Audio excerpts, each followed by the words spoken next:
अस्सलाम वालेकुम। मैं जब छोटा था तो मेरे ज़हन में बहुत से सवालात थे, जैसे कि हमारे इस दुनिया में आने का मकसद क्या है, और ये कि आखिर दुनिया में इतना जुल्म हमें देखने में क्यों मिलता है।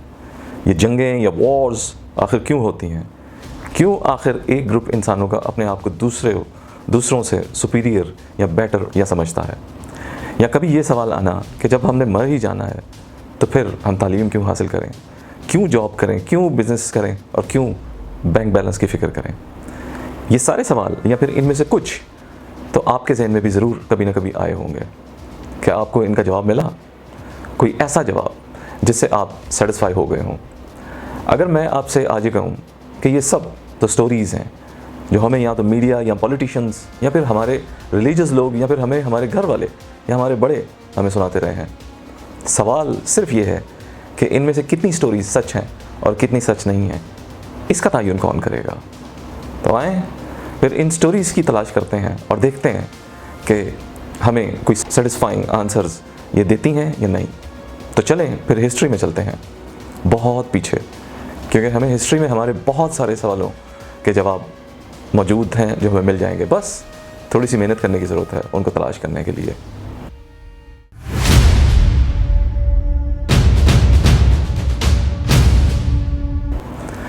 इंसान इस दुनिया में तकरीबन 70 लाख साल से है। अगर आप गौर करें तो आज का इंसान एक जैसा इंसान है जिसे होमो सेपियंस कहा जाता है। लेकिन अगर आप गौर करें तो एनिमल वर्ल्ड में ऐसा नहीं है। एक वक्त में बहुत सी टाइप एंड स्पीशीज़ आपको मिल जाएंगी। जैसे कि अगर आपके घर की जो बिल्लियाँ हैं, जो कैट्स हैं, इनमें आपको डोमेस्टिक कैट्स, वाइल्ड कैट्स और भी इनकी स्पीशीज़ मिल जाएंगी, लॉयन, जैगवार, चीता, लेपर्ड वगैरह हैं। तो इंसान में ऐसा क्या हुआ कि वो तकरीबन 35,000 साल पहले ऐसा नहीं था। हमारी तरह के और भी बहुत सारे इंसानों की स्पीशीज़ एक साथ मौजूद थी, मसलन होमो नियंडरथॉल्स, होमो डेनिसोवा और होमो फ्लोरेंसियंसिस, और भी बहुत सी टाइप थी। तो फिर ऐसा क्या हुआ कि सिर्फ होमो सेपियंस ही रह गए दुनिया में? रिसर्च ये बताती है कि सर्वाइवल ऑफ द फिटेस्ट का कानून मुसलसल चल रहा है, और वो उस टाइम भी एप्लीकेबल था। एक तो ये कि हर चीज़ अपने एवोल्यूशनरी प्रोसेस से गुजर रही थी।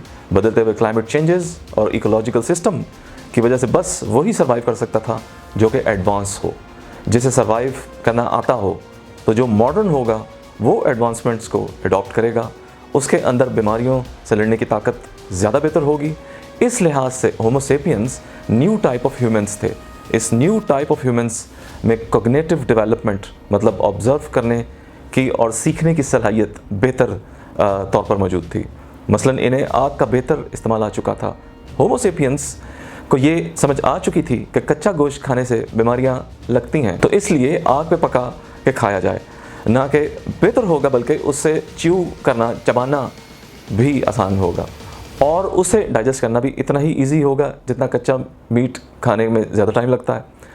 इन सेपियंस में लैंग्वेजेस एंड कम्युनिकेशन की भी बहुत सी सिस्टम डेवलप हो चुके थे। इन्हें बेहतर तौर पर न्यू टाइप के टूल्स बनाना आ चुके थे और उनका इस्तेमाल भी आ चुका था। इन शॉर्ट, जो जितनी जल्दी बदलते हुए हालात और कंडीशंस को अडॉप्ट करेगा, बस वही तो सर्वाइव करेगा।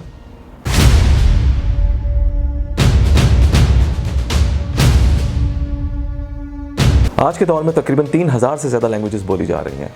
जहाँ चाइनीज़ जैसी कॉम्प्लेक्स लैंग्वेज मौजूद है जिसमें हंड्रेड्स एंड थाउजेंड्स वर्ड्स हैं, वहीं एक लैंग्वेज टोकीपोना भी है जो 120 वर्ड्स पर टोटल मुश्तमिल है। लेकिन ये सब इतना आसान नहीं था। इंसानों ने हज़ारों साल पे मुहित इस प्रोसेस ऑफ एवोल्यूशन को यहाँ तक पहुँचाया है। अर्ली ह्यूमंस ने बस इतना ही सीखा था कि यहाँ ख़तरा है, यहाँ पर खाना तैयार है, और वो शायद वो साइन लैंग्वेजेस भी यूज़ करते होंगे। लेकिन उस दौर तक इंसानों और एनिमल्स में कोई ख़ास फ़र्क था नहीं, क्योंकि यही सारे काम तो एनिमल्स भी कर लिया करते थे, जैसे कि ख़ास टाइप की आवाज़ निकालना या साइन देना। जैसे बबून्स डेंजर इंडिकेट करते हैं तो अपनी दोनों टांगों पे स्ट्रेट खड़े हो जाते हैं और हाथ ऊपर कर लेते हैं। लेकिन जैसे जैसे एवोल्यूशन का प्रोसेस आगे बढ़ता रहा, इंसानों ने अपनी सुपर पावर डिस्कवर कर ली। ये वो सुपर पावर थी जो तारीख़ बदलने वाली थी और इंसानों को इस दुनिया में कंट्रोल देने वाली थी। यही सुपर पावर थी कहानी सुनाना, स्टोरी टेलिंग, क्योंकि ये सुपर पावर किसी और जानदार के पास नहीं थी।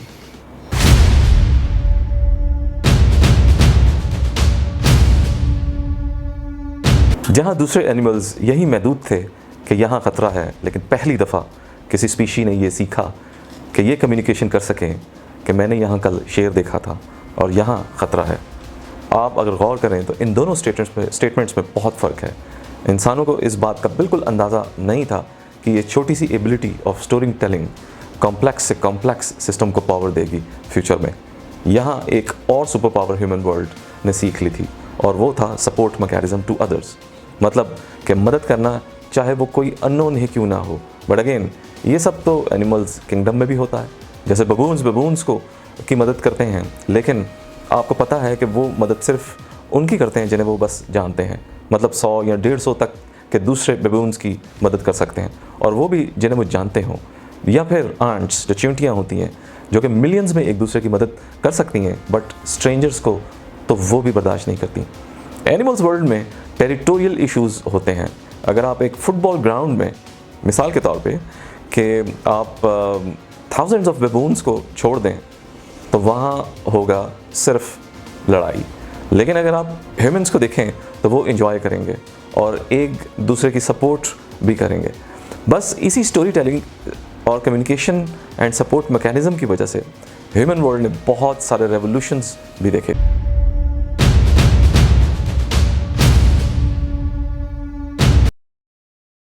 जैसे कि 12,000 साल पहले पहली दफ़ा इंसानों ने एग्रीकल्चर को अपनाया अपना प्रोफेशन। अब ह्यूमंस हंटर्स और गैदरर्स नहीं बल्कि सेटलर्स हो चुके थे। इन्हें समझ आ चुकी थी कि अब एक दूसरे की मदद की वजह से ही सर्वाइवल पॉसिबल है।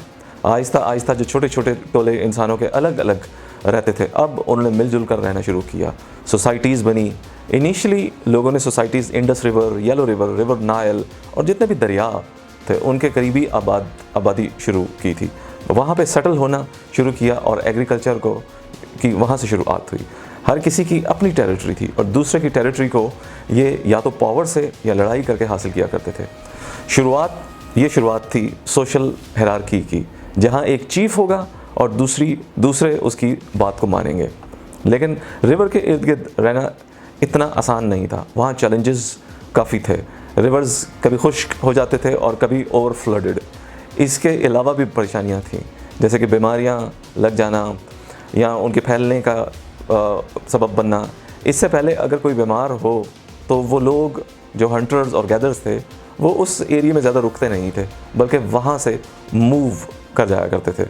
तो उन बीमार लोगों को वो पीछे ही छोड़ दिया करते थे। ये आसान था क्योंकि लोग काफ़ी कम तादाद में रहते थे, मसलन 20, 30 या 40 टोटल तादाद होती थी। जब लोग सेटल होना शुरू हुए तो अब कबीलों की साइज़ बड़ा हो चुका था। अब मूव करना आसान नहीं था और जो बीमारियां कंटेजियस होती थीं वो दूसरों को भी बहुत आराम से ट्रांसफ़र हो सकती थी। और यहाँ से शुरुआत हुई पहले पेंडेमिक की। दरियाओं के साथ रहना, मैंने कहा, इतना आसान नहीं था। जबकि अब इंसान एग्रीकल्चर पर टोटल डिपेंडेंट होना शुरू हो चुके थे तो उन्हें कभी तो दरिया खुश्क या फिर कभी ओवर फ्लडेड होने की परेशानियों से का सामना करना पड़ता था। तो इसके हल के लिए इंसानों ने सोचा कि बार बार इस मसले से बचने का एक ही तरीका है, और वो है सारे कबीले मिलकर यूनाइट हों और एक सिविलाइजेशन कायम करें। येलो रिवर के करीब जो लोग यूनाइट हुए आज चाइना कहते हैं, और जो लोग इंडस रिवर के करीब यूनाइट हुए वो मोहनजोदड़ो और सिंध की शुरुआत थी। जब लोग यूनाइट हुए तो तादाद में इजाफा हुआ, फिर लोगों ने डैम कंस्ट्रक्ट करना शुरू कर दिए। प्रॉब्लम यूनिवर्सल था तो हल भी यूनिवर्सल ही हो सकता था।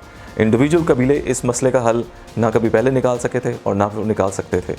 इसीलिए लोगों को एक दूसरे की सपोर्ट करना इनएविटेबल था, उनकी मजबूरी थी, वरना इसका हल नहीं था। और यूं लोग इंसानों ने अपनी इब्तदाई परेशानियों का हल निकालना शुरू किया। लेकिन जैसे जैसे इंसान तरक्की हासिल करता रहा उससे अपनी स्टोरी पर और भी ज़्यादा यकीन होता चला गया कि अब ये समझ आ चुकी थी कि ये जो इनसिग्निफिकेंट स्पीशी किसी ज़माने में थी जिसकी अपनी कोई पहचान नहीं थी, अब वो रेवोल्यूशन लाने वाली थी। इन्हें समझ आ गई थी कि शायद ग्रुप्स में नहीं बल्कि यूनाइट हो के वो मंजिल हासिल की जा सकती है जो कभी सोची भी नहीं थी। वैसे भी इंडिविजुअल लेवल पर इंसान कुछ भी नहीं, आज भी कलेक्टिव लेवल पर इंसान इस दुनिया पे और रिसोर्सेज पर कंट्रोल हासिल कर सकता है। मसलन अगर आप इंडिविजुअल लेवल पर किसी भी इंसान की बॉक्सिंग का मैच किसी कैंगरू से करवाएं तो मैं अपनी बेट कैंगरू पे लगाऊंगा, क्योंकि आदमी हार जाएगा। इसी तरह अगर आप एक बेबून को या इंसान को एक लोनली आइलैंड पे छोड़ दें तो ज़्यादा बेहतर तरीके से बेबून सर्वाइव करने की सलाहियत रखता है। इसीलिए ये सलाहियत लोगों से कोऑपरेट करना और बेहतर कम्युनिकेट करना ये बहुत ज़रूरी है, क्योंकि इंसान इंडिविजुअल लेवल पर बहुत ना दूसरे एनिमल्स जितना ताकतवर है और ना ही ज़्यादा सलाहियत है, लेकिन अगर कलेक्टिवली थाउजेंड्स ऑफ ह्यूमंस मिल जाएं तो बहुत सारी प्रॉब्लम्स पर कंट्रोल किया जा सकता है। तारीख़ गवाह है कि सिविलाइजेशंस में थाउजेंड्स ऑफ वर्कर्स ने मिलकर पिरामिड्स बनाए, या फिर आज जो स्पेस शिप्स बनाई जाती हैं उन्हें भी मिलियंस ऑफ लोग कलेक्टिवली सपोर्ट करते हैं एक दूसरे की, तो तब जाके वो पॉसिबल होता है। एक और मिसाल देता हूँ, मैं आज इस YouTube पे अपनी वीडियोस अपलोड कर रहा हूँ। मुझे नहीं पता किसने YouTube को इतना फ्लेक्सिबल सिस्टम बनाया है।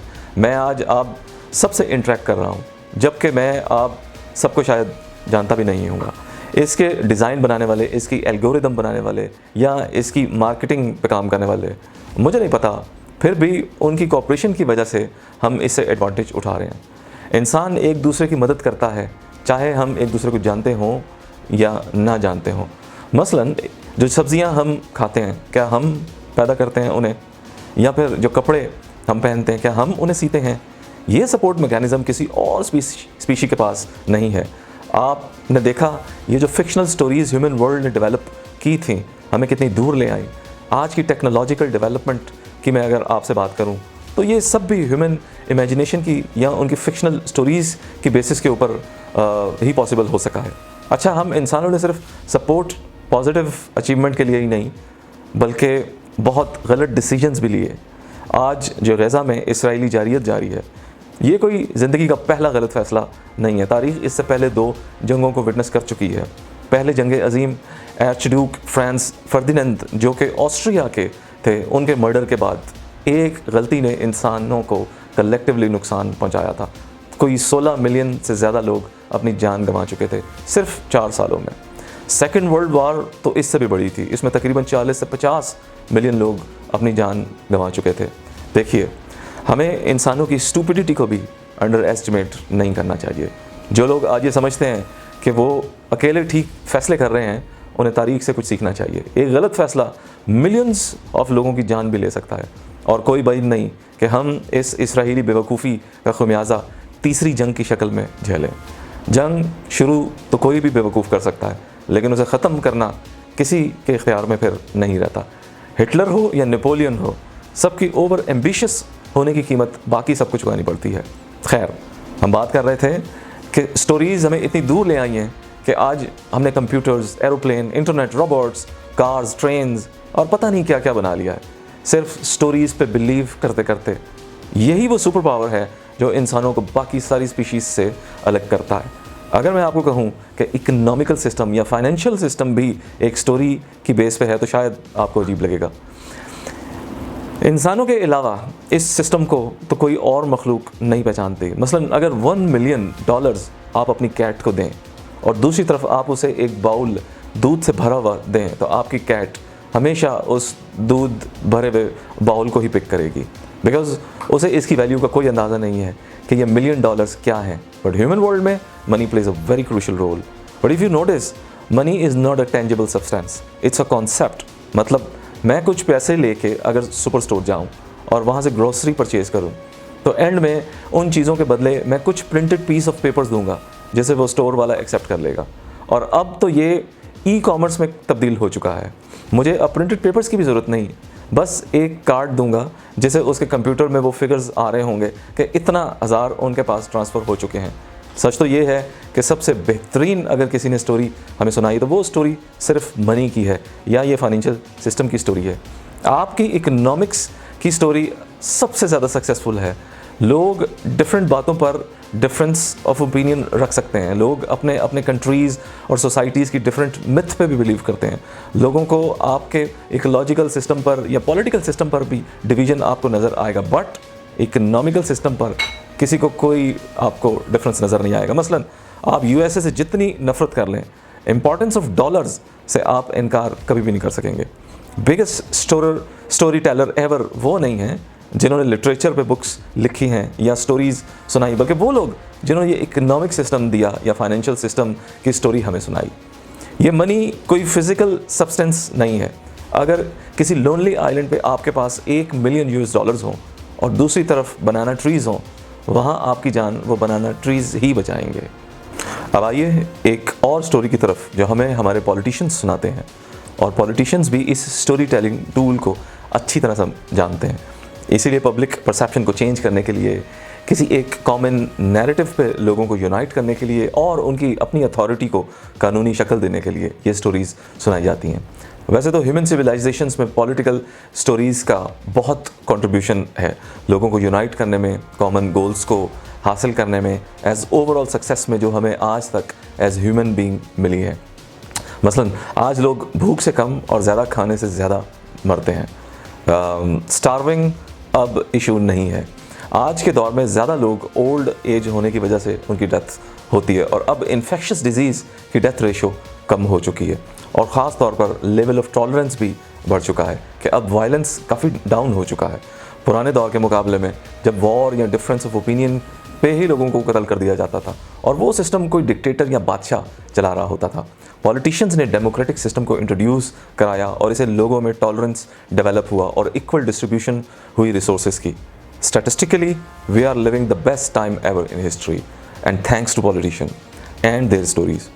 बट यही पॉलिटिशियंस अपनी स्टोरीज से सोसाइटी को बहुत वल्नरेबल भी कर देते हैं और मैनिपुलेट भी करते हैं, और ये सब करते हैं पॉलिटिशियंस या फिर वो लोग जो पावर कंट्रोल रखते हैं। प्रॉब्लम्स ये है कि ऐसे नैरेटिव्स सिर्फ एक्सप्लॉइट करते हैं लोगों को, उनके खौफ को और उनकी नाउमीदी को, और जो सबसे बड़ा मसला है वो ये कि ग्लोबल कॉम्प्लेक्स चैलेंजेस का ये लोग ईजी सॉल्यूशंस देने की कोशिश करते हैं। हकीकत तो ये है कि इन प्रॉब्लम्स का सॉल्यूशन सिर्फ ग्लोबल पॉलिटिकल सिस्टम में ही है, ना कि नेशनलिज्म में, और ना ही रीजनल सॉल्यूशन है कोई। अब चाहे वो करंट पॉलिटिकल सिस्टम यूएसए का हो, या आपके नेबर कंट्री इंडिया का, या फिर हमारा अपना पाकिस्तान का।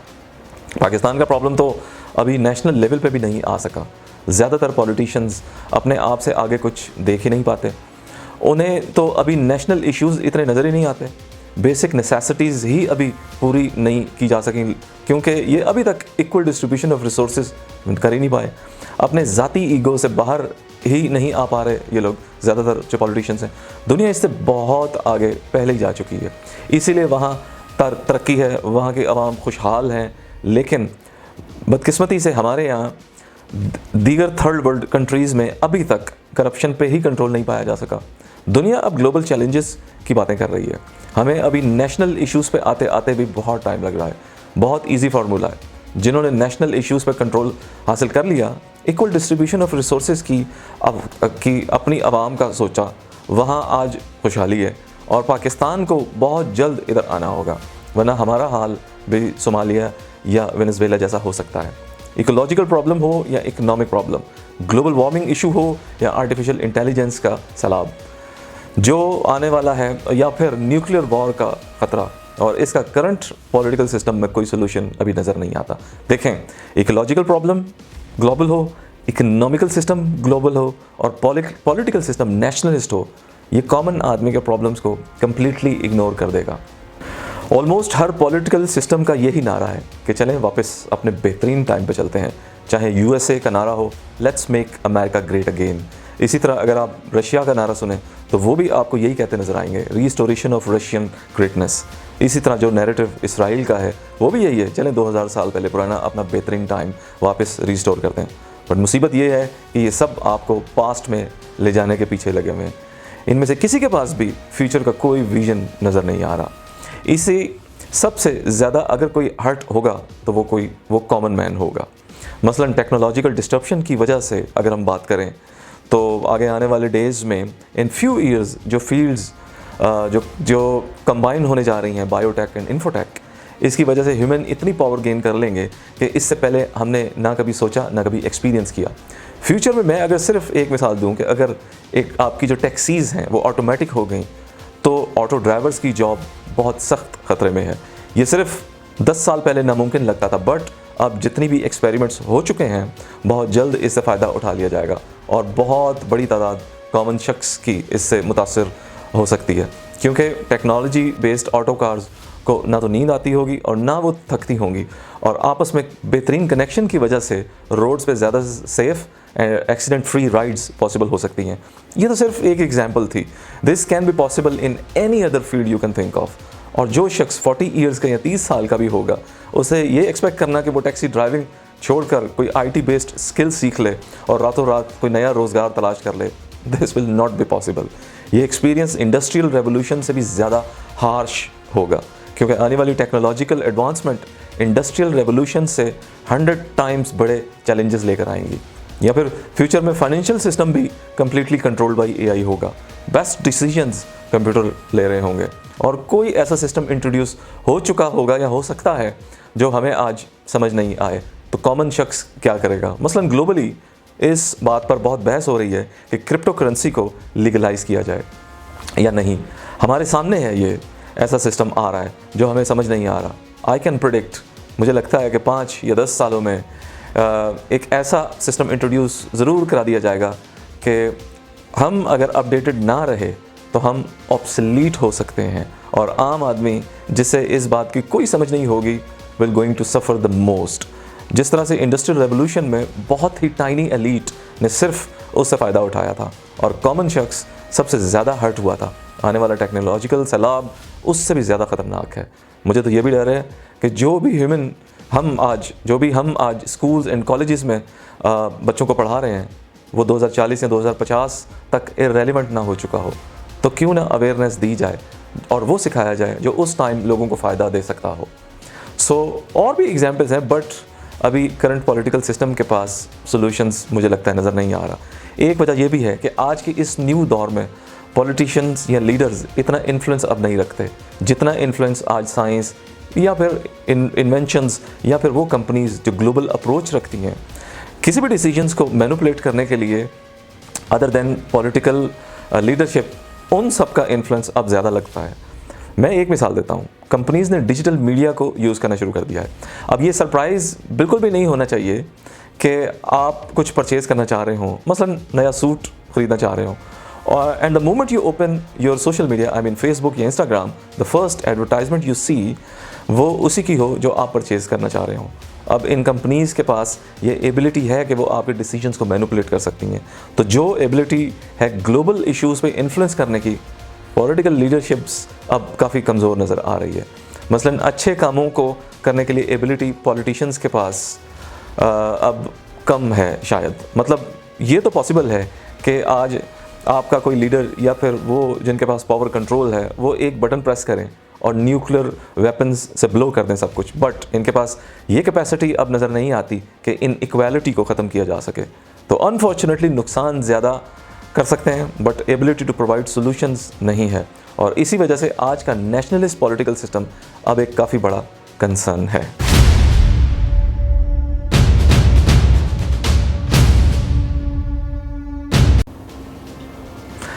अब बात करते हैं पावर कंट्रोल एलीट क्लास की स्टोरी की। ये क्लास भी साथ साथ उभरती चली गई और शुरुआत भी 12,000 साल पहले एग्रीकल्चरल रेवोल्यूशन से हो चुकी थी। ये वो क्लास थी जो उस टाइम रिसोर्सेज और लैंड पे कंट्रोल हासिल करती थी। इन्होंने लेबर पे कंट्रोल करने के लिए सोशल हायरार्कीज़ भी डेवलप कर ली थी। उस एलीट क्लास ने कुछ लॉज और रूल्स बना लिए थे जिन्हें वो दूसरों को तो फॉलो करने का कहते थे बट वो खुद उससे आज़ाद थे। कहते हैं स्लेवरी की शुरुआत भी यहीं से हुई थी। इस एलीट क्लास ने आहिस्ता आहिस्ता कंट्रोल एक्सपेंड करना शुरू किया और मिलिट्री फोर्सेस बनाई ताकि ज़्यादा से ज़्यादा लैंड रिसोर्सेज पे कंट्रोल, इम्प्लीमेंटेशन ऑफ लॉ जो कि खुद साख्ता उनका बनाया हुआ था, और ट्रेड एंड कॉमर्स पे भी कंट्रोल हासिल किया जा सके। वक्त गुजरता गया, पावरफुल एलीट और पावरफुल होती चली गई। बहुत फेमस सेइंग है लॉर्ड एक्टन की कि power tends to corrupt and absolute power corrupts absolutely. इसके आपको बहुत से एग्जाम्पल्स मिल जाएंगे। मसलन Roman empire perhaps one of those examples. फिर आप यूरोप की तारीख देखें, वो भी भरी पड़ी है ऐसी क्रूअल्टी से जहाँ पावर का मिसयूज़ किया गया हो। 20वीं सदी के डिक्टेटर भी जैसे एडोल्फ हिटलर या सोवियत यूनियन का जोसेफ स्टालिन, और आज के दौर के पावरफुल एलीट क्लास जैसे Korean dictator Kim Jong you या फिर Israeli prime minister Benjamin Netanyahu, अब ये अपनी मर्ज़ी की स्टोरीज़ सुनाते हैं। मीडिया इनके कंट्रोल में, जुडिशरी इनके कंट्रोल में है, और अब तो सोशल मीडिया भी इनके कंट्रोल में है। और तो और ममालिक में जो गवर्नमेंट्स हैं इन्हीं की मर्ज़ी की होती हैं। हालांकि वहाँ सो कॉल्ड डेमोक्रेसी का जिक्र ज़रूर होता है बट ओरिजिनल वो एग्जिस्ट करती नहीं है। अगर आपने अभी टेस्ट करना है कि वहाँ ओरिजिनल डेमोक्रेसी है कि नहीं, तो बहुत सिंपल टेस्ट है, और वो ये कि अगर तो लीडरशिप उस कंट्री की लॉ को खुद भी मानती हैं और उस पर अमल करती हैं, तो दैट्स ट्रू डेमोक्रेसी। बट अगर वहाँ एलीट क्लास अपनी मर्ज़ी के पॉलिसीज़ बनाती हैं, आवाम के लिए कुछ और एलीट क्लास के लिए कुछ और, तो वो डेमोक्रेटिक कल्चर नहीं हो सकता। अच्छा, एक और बात बताता चलूँ कि किसी भी स्टोरी की सक्सेसफुल होने में उसका सच्चा होना भी बहुत ज़रूरी है, क्योंकि झूठी स्टोरीज़ ज़्यादा अरसा चलती नहीं, और कभी ना कभी वो स्टोरीज़ वहाँ की आवाम मानने से इनकार कर देती हैं, और फिर कॉन्फ्लिक्ट स्टार्ट होता है, सिविल डिसोबीडियंस स्टार्ट होती है। आने वाला दौर तो और भी ख़तरनाक है, क्योंकि आर्टिफिशियल इंटेलिजेंस अब बहुत स्पीड में प्रोग्रेस कर रहा है। इन्फोटेक एंड बायोटेक के कॉम्बिनेशन से अब जो लाइफ ह्यूमन बनाने जा रही है, वो तो कंट्रोल होंगी एल्गोरिदम से या एआई से। ना वो किसी की मानेंगे, ना वो किसी से डरेंगे। एक ऐसी क्लास आने वाली है जो खुद एक डिक्टेटर क्लास होगी, और उसे कंट्रोल करना बिल्कुल भी आसान नहीं होगा। खैर, इस पर किसी और दिन बात करेंगे। अगर हमें ठीक डायरेक्शन में जाना है तो लाजमी है कि हम ठीक डायरेक्शन का तयन करें। अपने बच्चों को सच्ची और ठीक पास्ट की स्टोरीज सुनाएं, और उन्हें फ्यूचर का, उनके चैलेंजेस से सामना करने की हिम्मत दें, और जो अभी तक नज़र नहीं आ रहा लेकिन बहुत जल्द आने वाला है। हमारे बड़ों से जो गलतियाँ हुई, उन गलतियों को एक्सेप्ट करके उन्हें तालीमी सिस्टम या सिलेबस के अंदर उसका हिस्सा बनाया जाए, ताकि तारीख़ दोबारा अपने आप को रिपीट ना करे, दोबारा कोई ऐसी गलती ना करे जिससे हम फिर किसी डिक्टेटर या पावर एलीट क्लास को बनाएं, जिसका एक गलत फैसला हमें दोबारा 100 साल पीछे लेके जा सकता है। अपने बच्चों में बर्दाश्त की तरबियत दें, उन्हें एक दूसरे की मदद की तलकीन करें, और उन्हें ये बताएं कि अपने आप को सुपीरियर या बेटर दूसरों के मुकाबले में सिर्फ लैंग्वेज की वजह से या दौलत की वजह से या फिर किसी और सोशल एलिमेंट की वजह से महसूस करना गलत है। आने वाले दौर में ऐसे लोगों की अनफॉर्चुनेटली कोई जगह नहीं होगी, क्योंकि ये यूजलेस क्लास ना तो बेहतर इक्विप्ड कर पाएगी अपने आप को अपने ईगो की वजह से, और क्योंकि इनमें एबिलिटी टू सपोर्ट नहीं होगा तो ये क्लास पीछे रह जाने वाली होगी, और इसका फ्यूचर में कोई हिस्सा नहीं होगा। याद रखिए, fittest will only survive future में भी चल रहा होगा, और जो मॉडर्न होगा, वेल इक्विप्ड होगा, वही सर्वाइव करेगा। मैं उम्मीद करता हूँ आज की ये वीडियो काफ़ी इन्फॉर्मेटिव रही होगी। अगर आपको पसंद आए हो तो प्लीज़ कमेंट में ज़रूर बताइएगा। हम इस टाइप की कंटेंट और भी प्रोड्यूस करते रहेंगे। बहुत शुक्रिया। बस हमारे चैनल अल्टीमेट काउंसलिंग क्लाउड को ज़रूर लाइक, सब्सक्राइब और रेकमेंड ज़रूर करें दूसरों को, ताकि अगर किसी की कोई भी मदद हो सके, बस यही तो हमारा मकसद है इस चैनल का।